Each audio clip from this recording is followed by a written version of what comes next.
여러분, 우리가 살아가는 이 세상을 들여다보면 하나의 특징이 있으니 잘 안 변한다는 것입니다.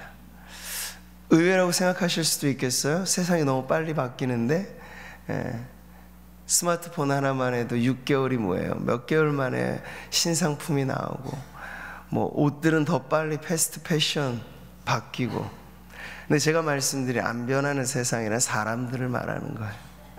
우리 인생도 생각하는 것만큼 잘 안 변하고, 한 사람도 바뀌기 어려우니 세상이 한꺼번에 바뀌기란 너무나 어렵고.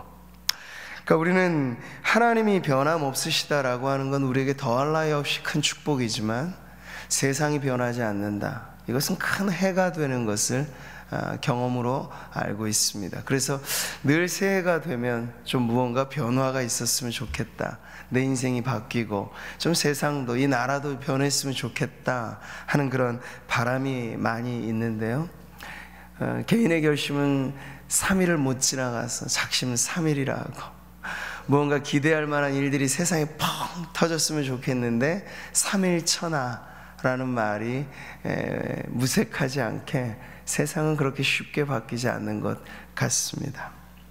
자, 누구나 바라지만 쉽지 않는 변화, 그렇지만 우리가 새해를 통해서 다시 한번 꿈꾸는 이 변화에 있어서 오늘 우리는 이제 신약 성경으로 넘어와서 기적을 일으키시는 미라클 메이커라고 말할 수 있는 우리 예수님께서 일으키시는 이 변화를 봅니다.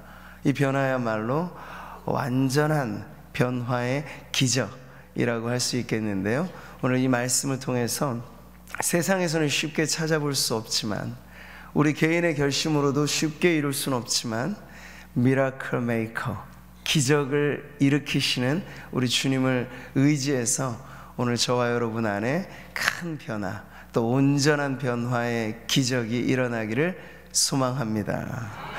자, 위대한 탄생으로 이 땅에 오신 예수님, 그분은 만물이 그로 말미암아 지은 바 되었으니 지은 것이 하나도 그가 없이는 된 것이 없느니라.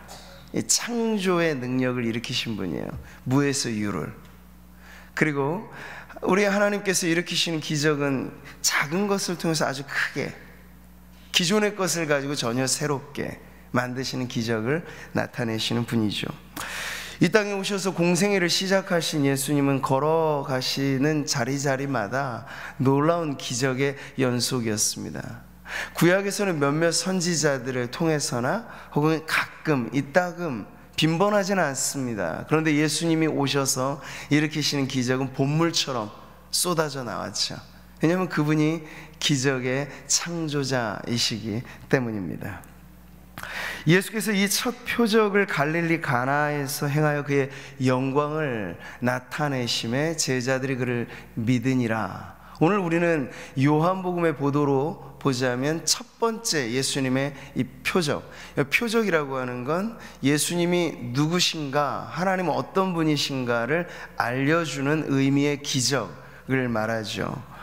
자, 이 첫 번째 기적의 현장을 보도해주고 있습니다. 자신의 영광을 나타내신 기적이라고 하죠. 그래서 제자들로 하여금 예수님이 누구신 줄 알고 믿게 하였던, 그야말로 역사적인 기적의 순간이라고 말할 수 있습니다. 자, 그런데 문제가 있어요. 여기 보니까 갈릴리 가나에 혼례가 있어. 예수의 어머니도 거기 계시고 예수와 그 제자들도 혼례 청함을 받았더니, 여기까지는 좋은데요, 문제가 포도주가 떨어져 버린 거예요. 포도주가. 정말 중요한 문제가 생긴 거죠. 자, 지금 장소는 갈릴리 가나의 한 결혼식장, 혼례식장입니다.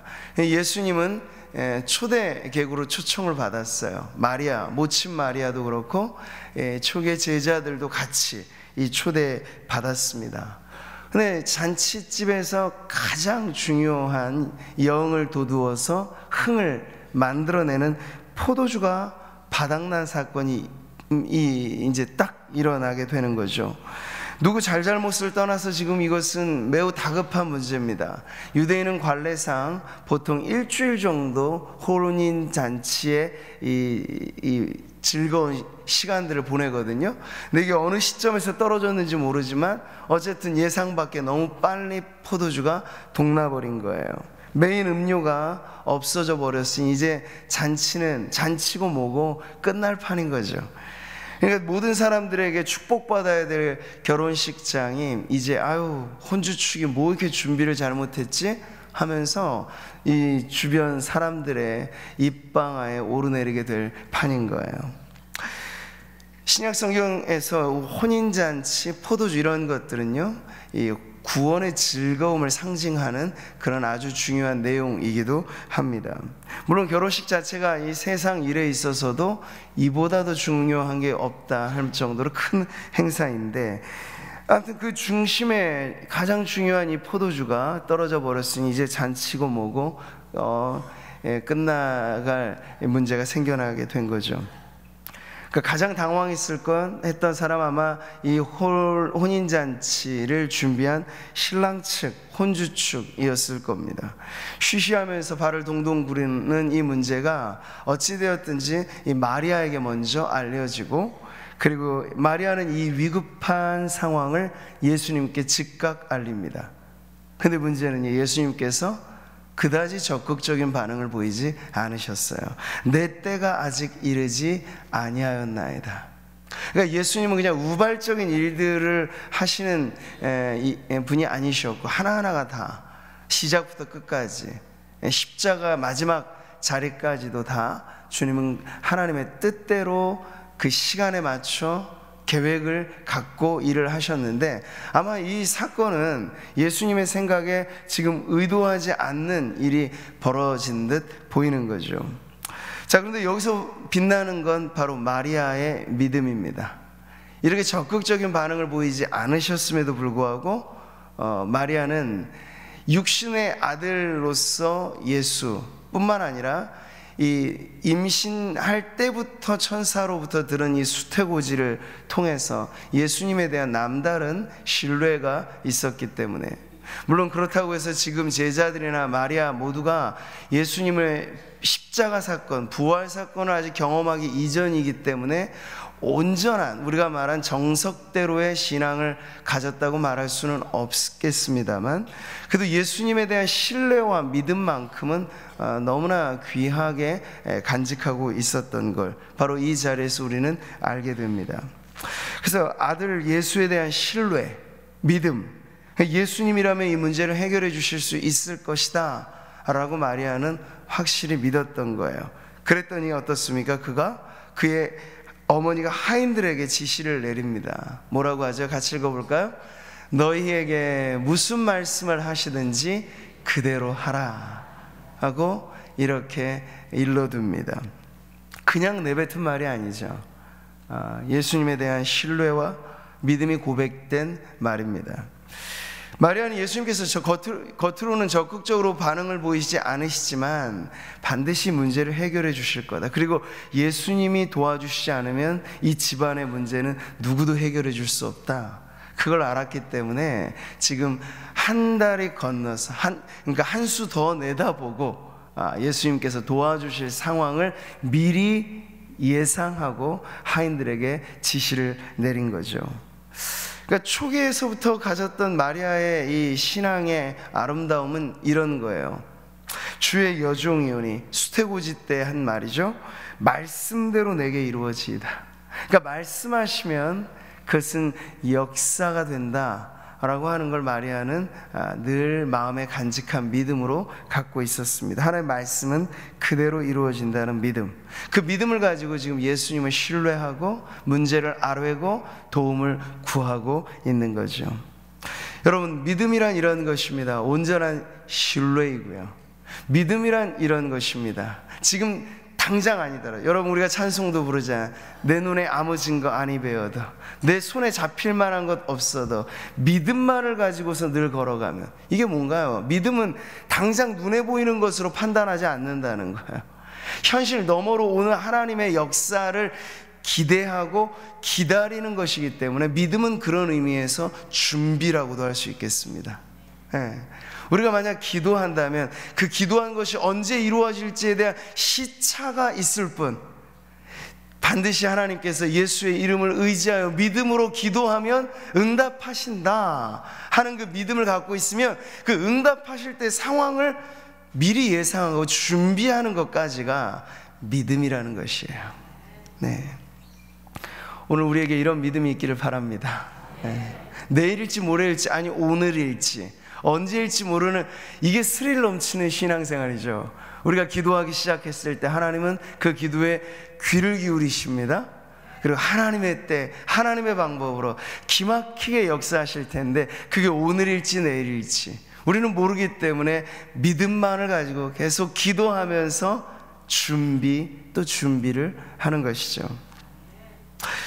자, 그러니 보세요. 예수께서 그들에게 이르시되, 얼마 지나지 않아요. 마리아가 정확히 알았던 거죠. 예수님 반드시 움직이신다. 예수님은 답을 주실 것이다.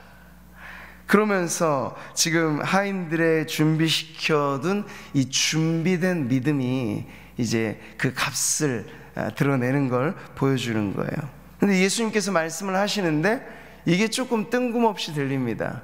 전혀 이 상황과는 어울리지 않는 것 같이. 어떻게 말씀하세요? 항아리에 물을 채우라, 이렇게 말씀하셨어요. 이게 항아리가 다른 항아리가 아니죠. 유대인들이 정결 예식 때 쓰는 돌 항아리, 그 안에 담겨진 물, 뭐 옷을 빤다거나 몸을 씻거나, 이게 종교적인 정결 예식법상에서 식사에 반드시 있어야 될 준비된 물 항아리라는 거예요. 자, 근데 거기에 지금 물을 채우라고 하고 말씀하신 거예요. 2-3통 드는 돌 항아리 6. 이게 부피만 해도 엄청난 거예요. 작게만 잡아도 한 80리터, 크게 잡으면 120리터. 그러니까 2리터짜리 생수통, 이게 40개, 60개가 들어가는 정도의 큰 돌 항아리가 6개나 있어요. 그게 지금 어느 정도 차 있는 상태인지는 모르겠지만 주님이 거기다 다 물을 부으라 하셨으니, 이 하인들이 갑자기 이게 무슨 말인가, 왜 지금 포도주 떨어져서 집안이 지금 싸늘한 분위기인데 결례 돌 항아리에 물을 갖다 부으라 말씀하시나 싶었을 거예요.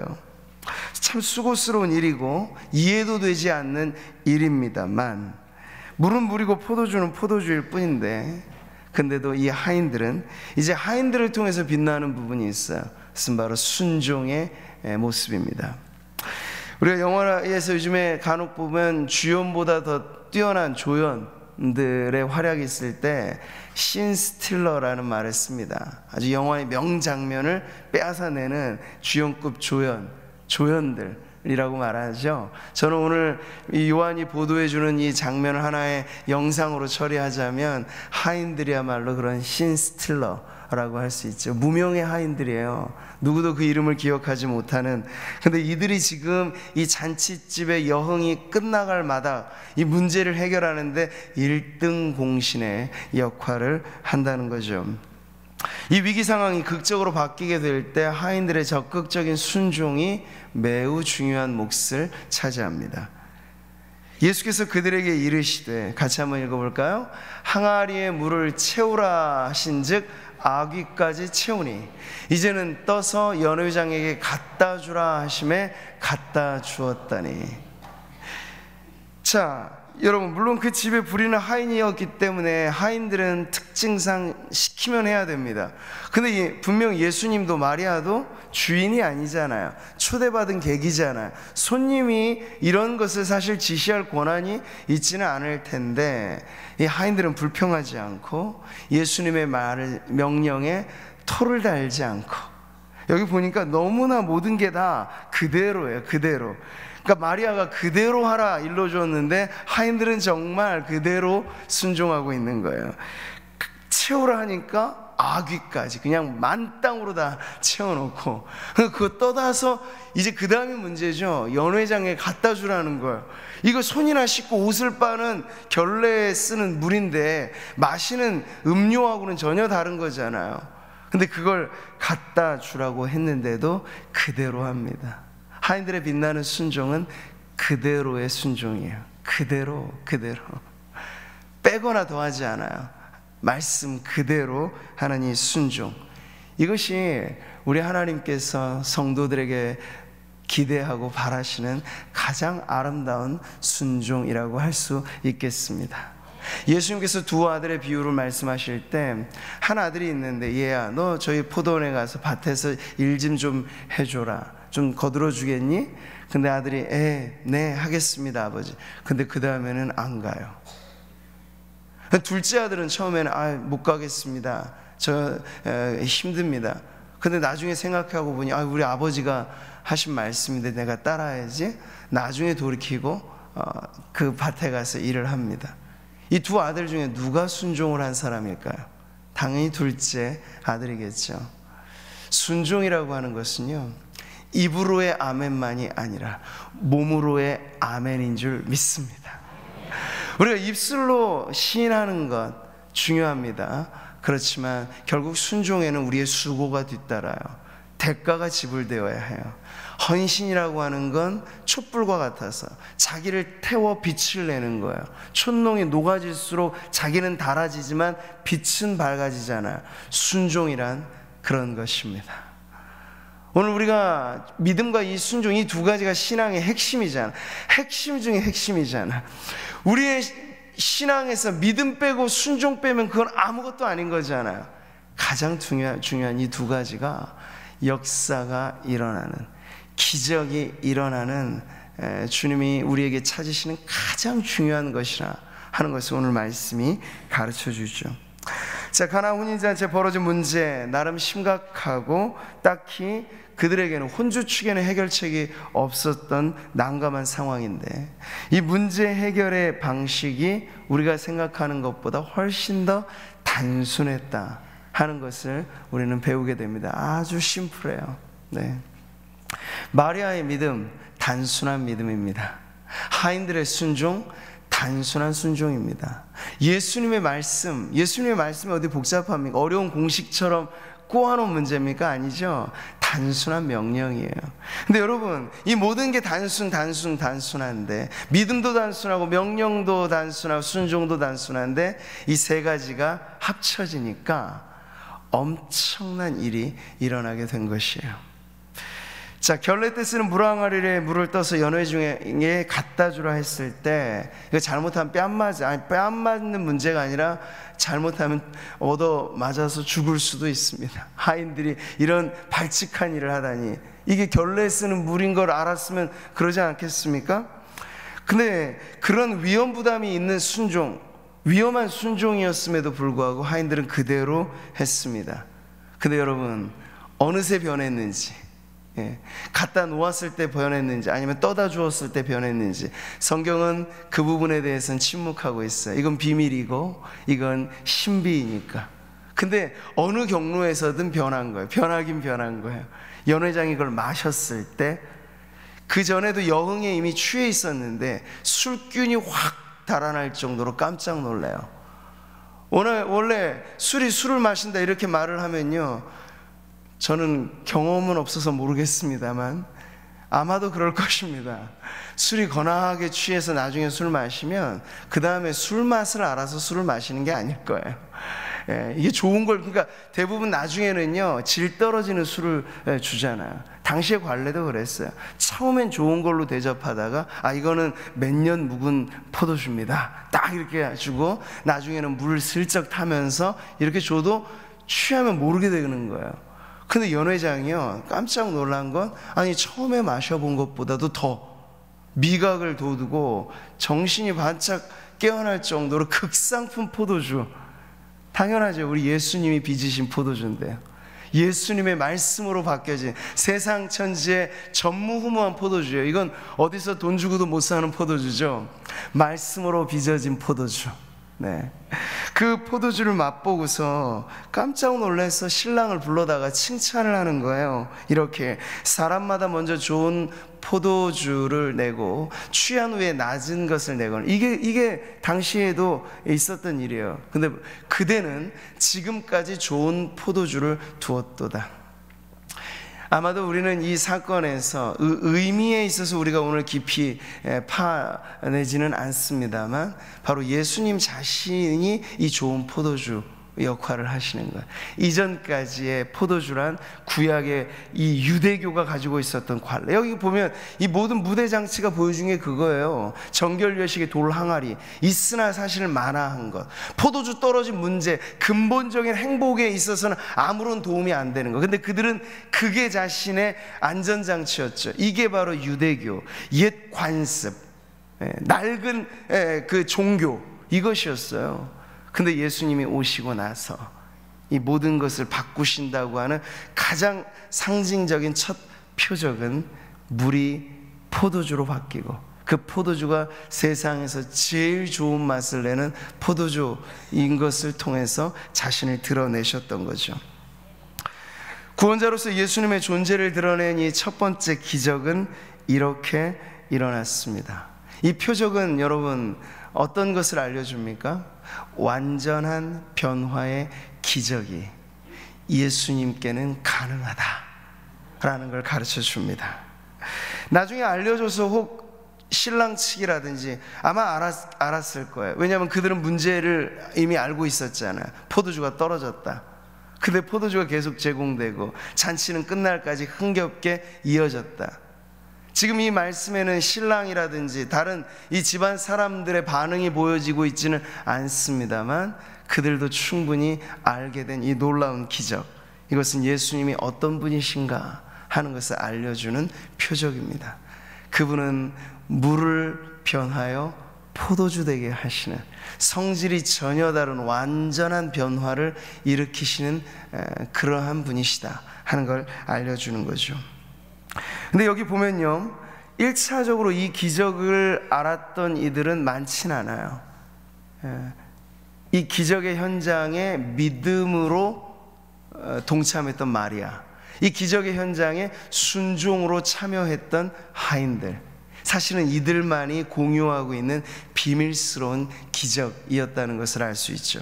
보니까 연회장은 물로 된 포도주를 맛보고도 어디서 났는지 알지 못한다고 이야기하잖아요. 다른 손님들한테는 비밀이에요. 왜? 결례통에서 지금 계속 물항아리에서 퍼다 날라야 되는데 누군가 그걸 봤더라고 하면 포도주 맛은 마시로 돼 이 결례 항아리에서 떠오는 걸 보면은 노발대발했을 거거든요. 그러니까 이건 비밀리에 계속 수행된 작전 같은 일이었을 겁니다. 근데 그들은 알죠. 이 신비스러운 비밀이 어떻게 일어났는지 말이죠. 자, 오늘 우리는 말씀을 보면서 완전한 변화의 기적을 일으키시는 예수님을 봅니다. 예수님을 신뢰했던 마리아의 믿음과 말씀하시면 그대로 따랐던 하인들의 순종이 합하여 이 놀라운 기적의 현장을 만들어내었습니다. 잔치집처럼 떠들썩한 이 세상은 사실상은 누구에 의해서 이 세상이 돌아가는지 잘 몰라요. 하나님이 지금도 이 세상을 지탱하시는, 그리고 유지하시는, 그리고 붙잡아 주시는 은혜로운 분이시라 하는 걸 하나님을 믿지 않는 세상은 알 길이 없습니다. 근데 누구는 알죠? 저와 여러분은 아는 거예요. 지금도 우리의 인생의 변화는 누가 일으키십니까? 우리 하나님이 일으키시는 거예요. 이 나라 이 땅에 필요한 변화는 누가 일으키십니까? 우리 하나님이 일으키십니다. 우리가 살아가고 있는 이 구미 지역의 변화는 누가 일으키실까요? 하나님이 일으키십니다. 연초에 저와 여러분의 가정에, 또 우리의 생업의 일들은 누가 변화시키십니까? 우리 하나님이 변화시켜 주실 줄 믿습니다. 근본적인 해결책은 하나님께서 일으켜 주시는 겁니다. 오늘 말씀은요, 물로 된 포도주, 이걸 아주 재미난 표현이에요. 잘 곰곰이 생각해 보세요. 물 탄 포도주는 안 되잖아요. 근데 물로 된 포도주는요, 물은 전혀 그 성분 안에 맛볼 수 없이 완벽한 포도주로 바뀐 것을 의미합니다. 바꿔 말하자면 포도주가 된 물이에요. 그 전까지는 맹물이었고 결례 돌 항아리에 있었던 깨끗하지도 못한 물이었습니다만, 예수님이 말씀하시자, 그대로 순종하자, 이것이 포도주가 된, 성질이 다른 두 가지를 우리가 딱 보면서, 물은 물이고 이전까지 포도주는 포도주였어요. 근데 예수님 말씀하시자 물이 포도주가 되는 놀라운 기적이 일어나게 된 것입니다. 오늘 이 말씀을 통해서 저와 여러분의 이 연초에 다시 한번 우리 개인에게, 가정에게, 그리고 우리 공동체에게, 그리고 이 지역과 이 나라에 우리는 변화라고 하는 화두를 가지고 새해를 시작하는데, 이게 우리의 발걸음만 가지고는 안 된다는 걸 우리는 다시 한번 직시하고, 작년이나 재작년이나 늘 연초는 새로웠지만 지나고 나면 그대로였더라 라고 하는 게 우리의 경험인데, 여기에 뭔가 근본적인 변화가 일어나려면 주님의 말씀이 있어야 하고, 우리는 그것을 믿어야 하고, 주님의 말씀이시면 그대로 따르는 순종을 통해서 우리의 삶의 자리에 주님이 일으키시는 완전한 변화의 기적이 오늘 기도하는 이 자리에서부터, 그리고 다시 한번 한 해를 시작하는 저와 여러분의 이 시작의 자리에 놀랍게 나타나게 되기를 주님의 이름으로 축복합니다. 그래서 세상이 말하는 것처럼 변화가 어렵다, 죽었다 깨어나도 안 된다, 이런 말이 우리들에게 익숙할지 모르겠습니다만, 우리가 오늘 이 말씀에 다시 한번 우리의 믿음을 걸고 우리의 믿음으로 이 말씀을 붙잡으면서, 사람은 안 변화되고 사람은 못 변화시키는 일이라도 예수님이 말씀하시면 변화는 일어납니다 하는 믿음으로 여러분 오늘 기도의 자리에서 외치시고 부르짖으시고, 주여 내 운명도, 내 인생도, 나의 일들도 주님의 말씀으로 변화시켜 주옵소서. 그 믿음을 가지고 예수의 이름을 부르며 나아가는 오늘 이 새벽 되기를 주님의 이름으로 축복합니다.